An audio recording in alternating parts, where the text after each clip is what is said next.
Vamos a leer un verso que se encuentra en la carta que escribe, o que va dirigida más bien que se escribe a los hebreos. Hebreos capítulo 2, verso número 14. Hebreos 2, 14. Gloria, gloria al Señor. Gloria al Señor. Hebreos capítulo 2, verso 14.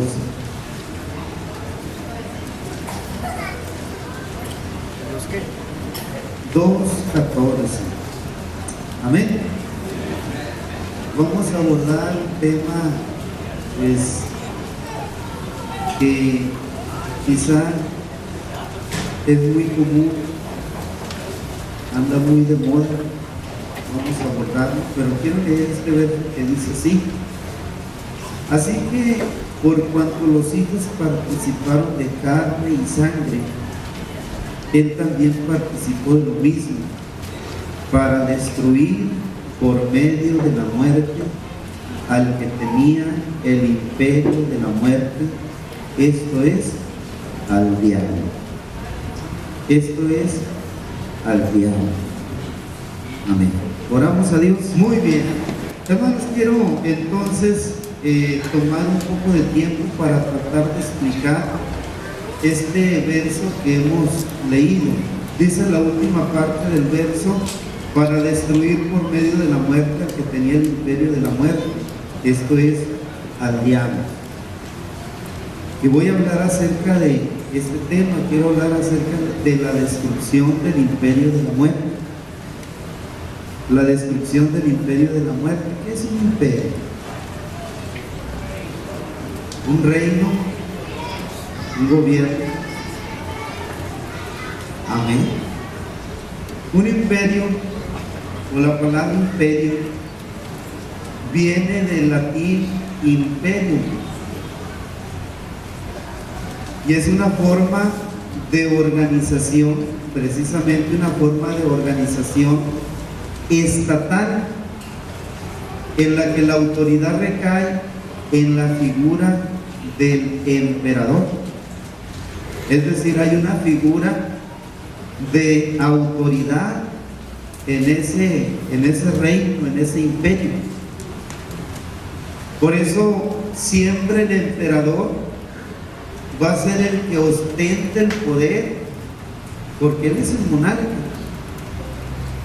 es el rey, es la figura central de ese reino o de ese imperio. Y en este caso el imperio de la muerte también tiene su figura central.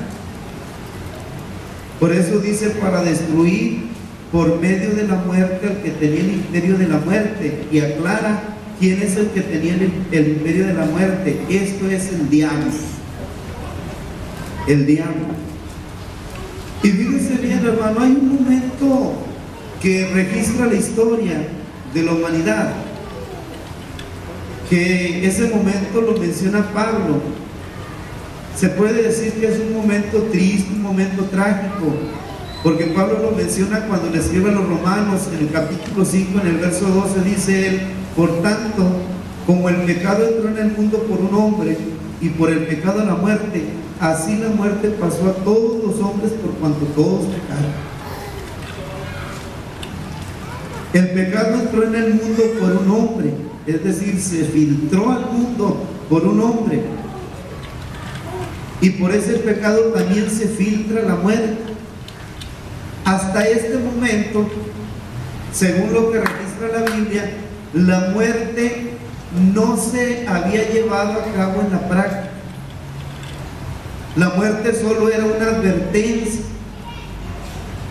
Hasta este momento Dios le había hablado al hombre y le decía: el día en que tú comas del fruto que yo te dije que no debes de comer, ese día vas a morir. Pero solo era una advertencia. Todavía nadie hasta este momento sabía ni había experimentado en qué consistía la muerte. Pero el pecado se filtra y también la muerte se filtra, y entonces a partir de ese momento el hombre empieza a enfrentar esta triste situación.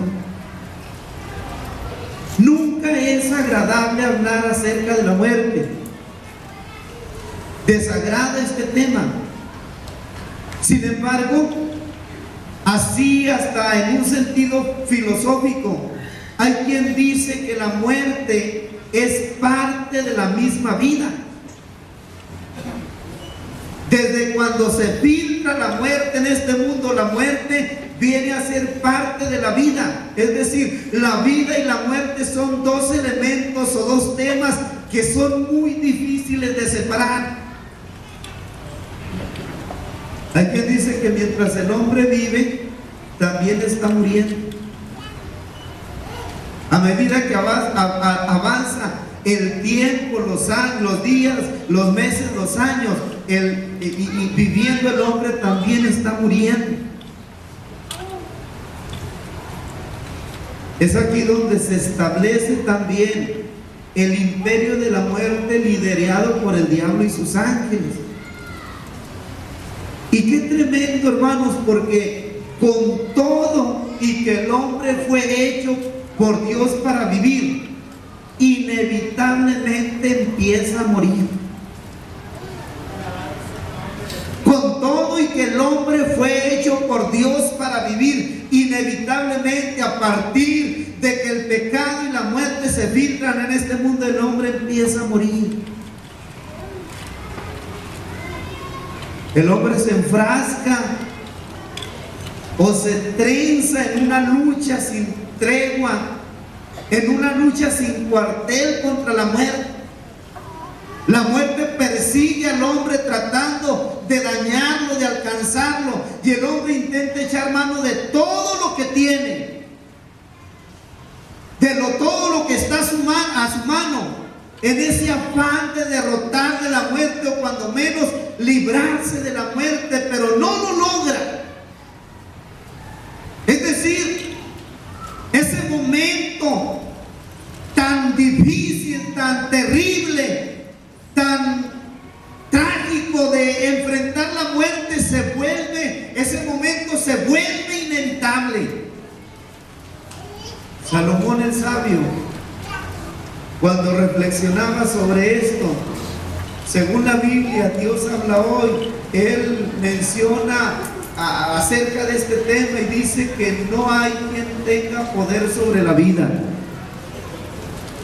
como para retenerla, ni hay tampoco quien tenga poder sobre la muerte. No hay quien escape de esta batalla. Dice Salomón: al malvado no lo salvará su maldad. Es decir, por más intrépido, arrojado, valiente, entre comillas, que sea el ser humano, con todo y eso, no va a lograr zafarse de este momento. No se va a poder librar de esta situación, porque no hay quien tenga poder sobre la muerte. Junto con todo esto, o a raíz de todo esto, vemos pues cómo la cultura de la muerte se arraiga, se enraiza en el mundo, en nuestra sociedad. Y entonces empieza a surgir mitos, como el mito de la Santa Muerte, como el mito del Día de los Muertos. Y entonces el hombre se empieza a involucrar en una serie de rituales donde le brinda culto, donde le brinda reverencia a la muerte. Pero esta no es otra cosa sino un reflejo de cómo el imperio de la muerte, aquellos que no han querido acercarse a Jesucristo, todavía los tiene atrapados. Todavía el poder de la muerte está sobre ellos, prevalece esa autoridad de la muerte sobre ellos. Por eso, amigo, es indudable que se necesita entender que Jesucristo es la única alternativa de vida para el ser humano. Es la única alternativa a la que debe de acudir en busca de esa ayuda, porque el imperio de la muerte ya fue destruido, es decir, ya fue maniatado, tal y como lo explica la misma palabra de Dios en las siguientes razones. Y es que este imperio, hermanos, fue destruido porque solamente Jesucristo fue capaz de inhabilitar o quitarle ese aguijón al pecado, que es la principal arma de la muerte. A mí me sorprende cuando leo lo que Pablo, cómo describe Pablo ese momento. San Pablo, cuando le escribe a los Corintios en la primera carta, en el capítulo 15, versos 56 y 57, y lo voy a leer, el primer verso en la versión de la Biblia Dios habla hoy, dice: el aguijón de la muerte es el pecado. Es decir, la muerte tiene un aguijón, y el pecado ejerce su poder por la ley. Pero el siguiente verso, el 57, leído en la versión de la Biblia del lenguaje sencillo, dice: pero gracias a Dios podemos vencerlo por medio de nuestro Señor Jesucristo. Y aquí hay algo, hermano. Hasta antes de Jesús, el diablo tenía bien establecido el imperio de la muerte, y su dominio era absoluto sobre la humanidad. Era absoluto. No había nada que detuviera a este enemigo y a este imperio tan terrible. El hombre, la humanidad, vivía sin esperanza. Era una raza fracasada, una raza caída, una raza hundida en la más terrible miseria. ¿Y sabe qué es un aguijón? Porque dice Pablo, el aguijón de la muerte es el pecado. Escuche bien esto: un aguijón es un órgano, parte del cuerpo afilado, y está presente en varios animales y plantas, que normalmente expulsa algún tipo de veneno. Es una parte del cuerpo muy afilado, muy agudo. El aguijón venenoso difiere de otros órganos punzantes. El aguijón venenoso casi se clava por sí mismo. Hay animales que tienen, toman a alguien de un brazo y lo muerden, pero los dientes actúan en razón de la fuerza de la mandíbula, pero el aguijón no. El aguijón ya en un autorreflejo se clava por sí mismo, y cuando se clava es tan doloroso el dolor, según los que saben, es tan intenso que en el lugar que se clava taladra toda esa parte. Y Pablo dice: el aguijón de la muerte es el pecado. O sea, el pecado es un aguijón que se clava y genera un dolor, genera un daño terrible. Y entonces nadie había logrado quitarle ese aguijón a la muerte. Solo Jesucristo. Solo Jesucristo. Jesucristo le quita el aguijón a la muerte. Lo inhabilita al pecado, o más bien inhabilita pues a la muerte, porque le quita el aguijón que es el pecado. La muerte entonces, Jesús le limita a la muerte la capacidad de dañar. Porque si antes arrasaba con la humanidad de manera total, de manera pareja, ahora ya no puede dañar a aquellos que protegen su vida en Jesucristo. Es decir, Jesús viene a convertirse en el medio para vencer, para protegerse del pecado. Por eso dice San Pablo, pero gracias a Dios podemos vencerlo. Nos podemos proteger, el pecado ya no nos hace daño. Pero ¿cuál es nuestra protección? Nuestro Señor Jesucristo. Jesús se convierte en ese escudo cuando el pecado, la muerte, busca dañar al Hijo de Dios con su aguijón. Jesús lo detiene. Jesús se encarga de bloquear ese aguijón y entonces la muerte se ve inhabilitada. Esa arma, esa parte de la muerte que es el pecado, ya no daña, ya no destruye, ya no le causa dolor como le causaba antes al hombre que protege su alma en Cristo. Y entonces se le asesta un gran golpe al imperio de la muerte.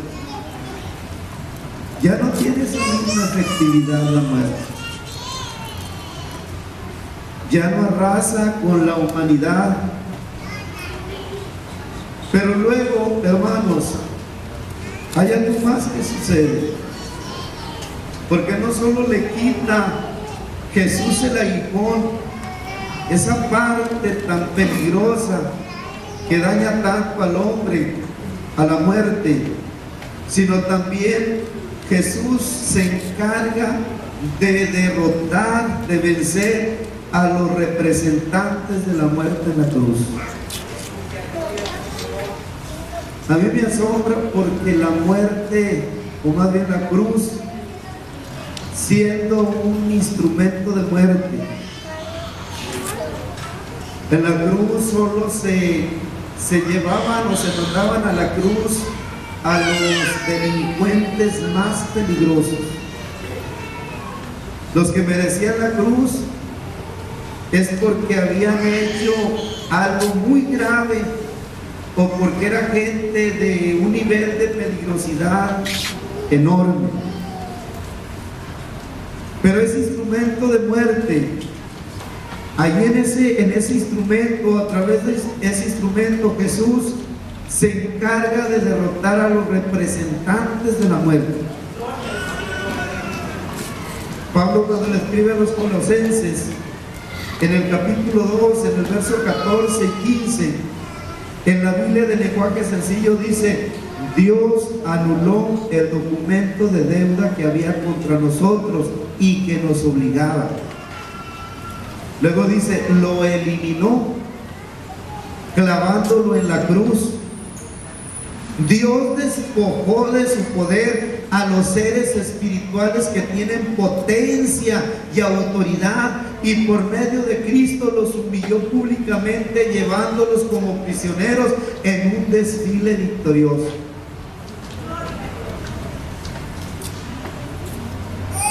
Pero qué interesante, porque mire, primero dice que anula sus acusaciones. No por nada a Satanás se le reconoce también como el acusador.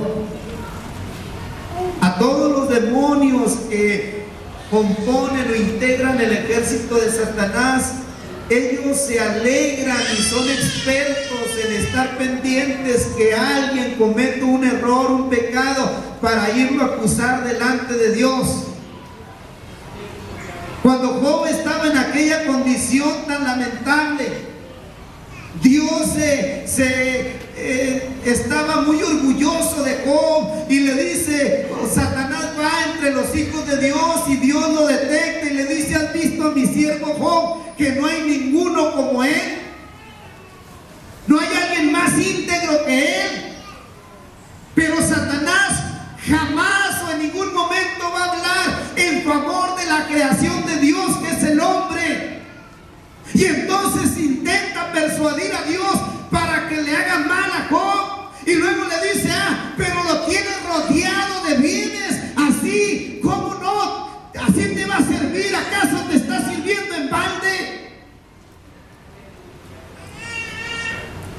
Y entonces Dios le dice, o Satanás le dice, tócale los bienes y verás.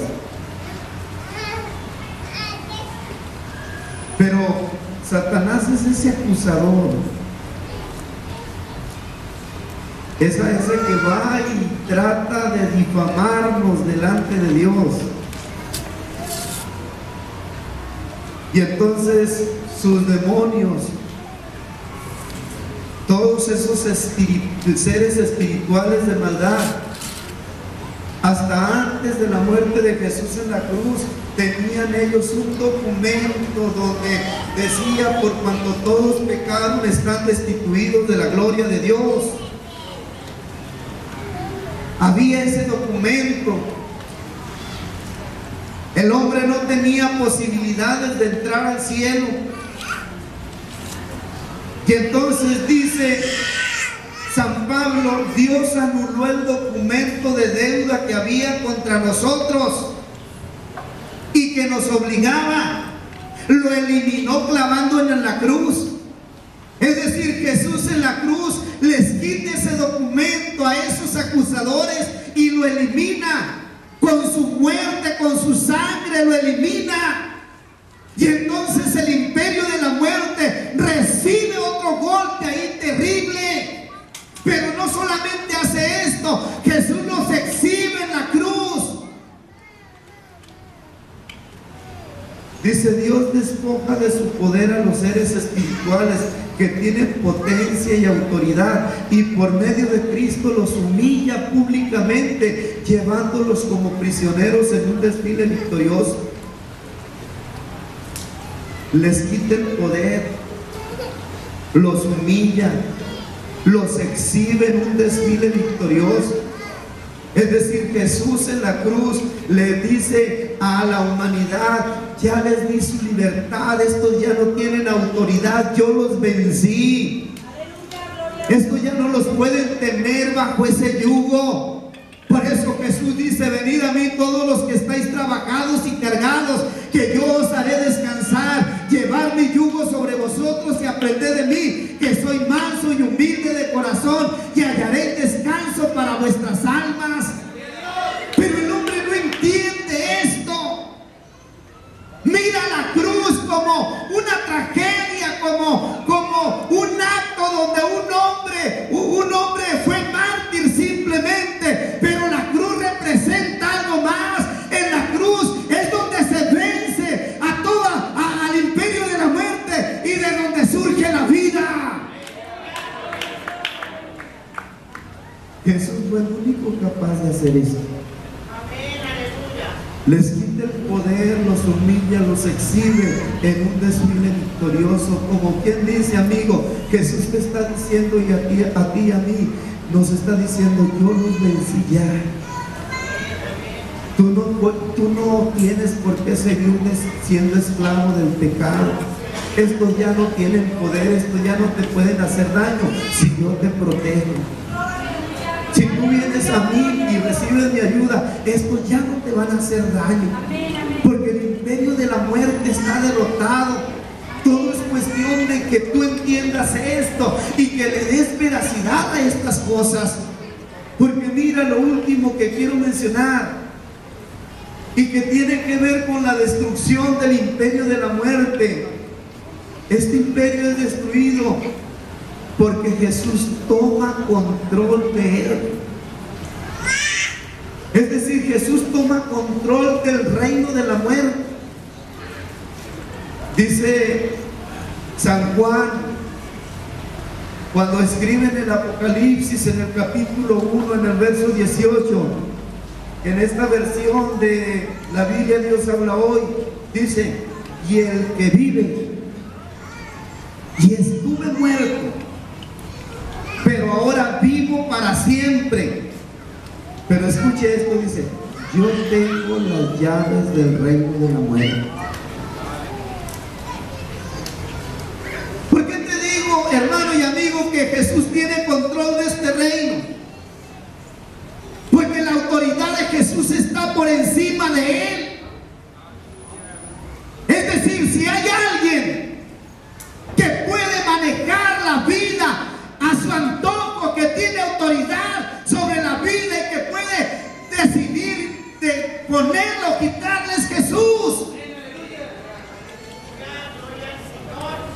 Por eso Jesús mismo habla en el Evangelio según San Juan, y él dice en el capítulo 10, dice, por eso me ama el Padre, porque yo pongo mi vida para volverla a tomar. Dice, nadie me la quita, sino que yo de mí mismo la pongo.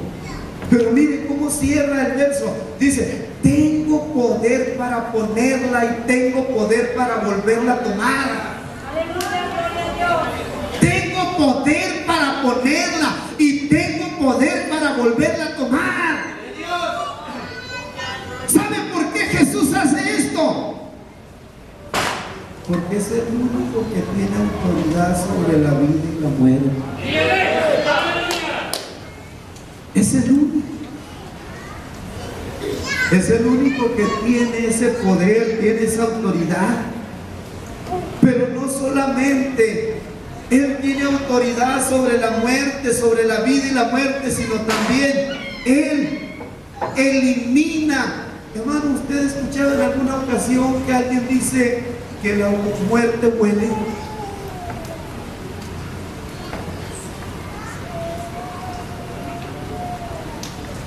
Hay momentos que se pone muy tenso en un lugar y peligroso, y hay quien dice, aquí huele a muerte. Así olía este mundo. Y dice la Biblia que Jesús es el único que puede eliminar ese olor, el olor de la muerte. Él es el único. Por eso Dios, por medio del profeta Oseas, en el capítulo 13, en el verso 14, y lo quiero leer en la versión de la Biblia de Jerusalén, quiero hacer una aclaración. La Biblia de Jerusalén es la Biblia que más se acerca al original de la Biblia. Si usted quiere saber una versión más apegada a la versión original, es la Biblia de Jerusalén. No hay otra versión como esa que se apegue tanto al texto original. Y dice esta Biblia, de la garra del Seol los libraré, de la muerte los rescataré. Y luego dice, ¿dónde está muerte tus pestes? ¿Dónde tu contagio, Seol? La compasión está oculta a mis ojos. ¿Dónde está muerte tus pestes? Así dice la Biblia de Jerusalén. ¿Sabe una cosa? Cuando Jesús trata con nuestra vida, hasta el olor nos puede cambiar.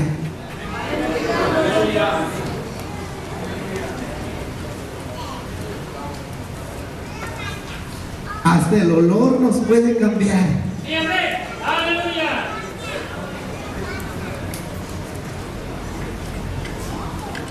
El olor a muerte, qué terrible es. Pero el olor a vida es maravilloso, es glorioso. Y siempre digo que usted esté cerca de Jesús, va a oler a vida, va a despedir vida, en su persona va a haber vida. Pero si usted se aleja de Jesús, lo único que se va a percibir de usted es muerte. Y Jesús, cuando Jesús toma control de nuestra vida, ese olor, esa peste se acaba, Jesús la elimina. Entonces en usted empieza a surgir el olor de la vida. Usted empieza a despedir una fragancia, un olor, como lo despiden los hijos de Dios.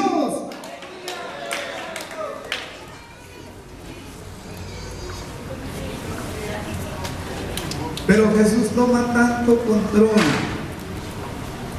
de la muerte que Él asegura que va a llegar el momento en que la muerte será destruida.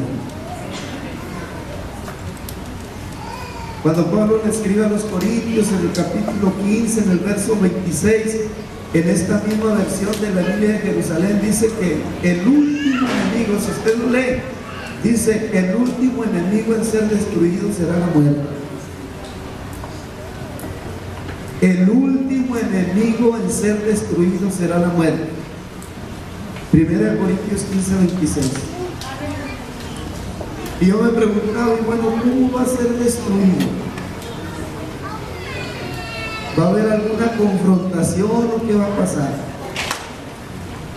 Pero San Juan, cuando escribe el Apocalipsis en el capítulo 20, en el verso 14, la Biblia en lenguaje sencillo dice: luego la muerte y el reino de la muerte fueron lanzados al lago de fuego. Los que caen en ese lago quedan separados de Dios para siempre. Luego la muerte y el reino de la muerte fueron lanzados al lago de fuego. Y entonces entendí y dije: caray, qué asombroso lo que hace el Señor. Ahora entiendo cómo va a ser destruido. Amigo, ¿tú quieres seguir como esclavo?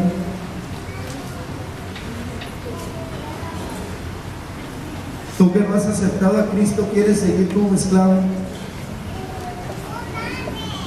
Porque escúchame esto: el único medio efectivo de vida para el hombre es Jesucristo. Aunque la muerte es un imperio terrible, solo Jesús tiene la autoridad y poder para detenerlo y destruirlo. ¿Sabes por qué? Porque Él se convierte en esa medicina, en ese antídoto que esteriliza por completo el efecto del pecado. Es decir, el aguijón del pecado ya no te va a hacer daño. Si tú vienes a Cristo, vas a ser capaz de vencer o ver vencidos a todos esos representantes del pecado y de la muerte en la cruz.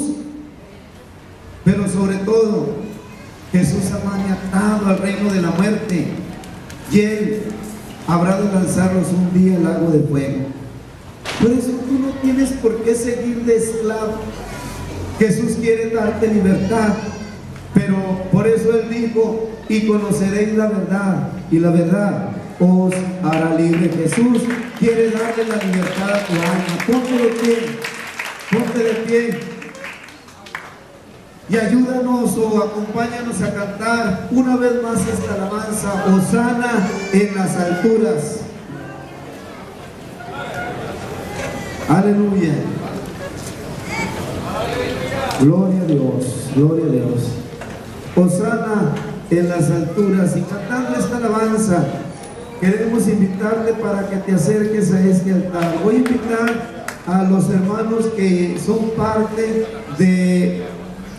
del ministerio de intercesión para que nos ayuden a orar por todas las visitas que nos acompañan en esta noche. Pero acércate, amigo, queremos orar por ti, queremos pedirle al Señor que trate con tu vida. Los ministros nos van a ayudar a ungir a todas las visitas, que el Señor Jesús arranque pues esa sensación de muerte que hay sobre su persona. Él es el único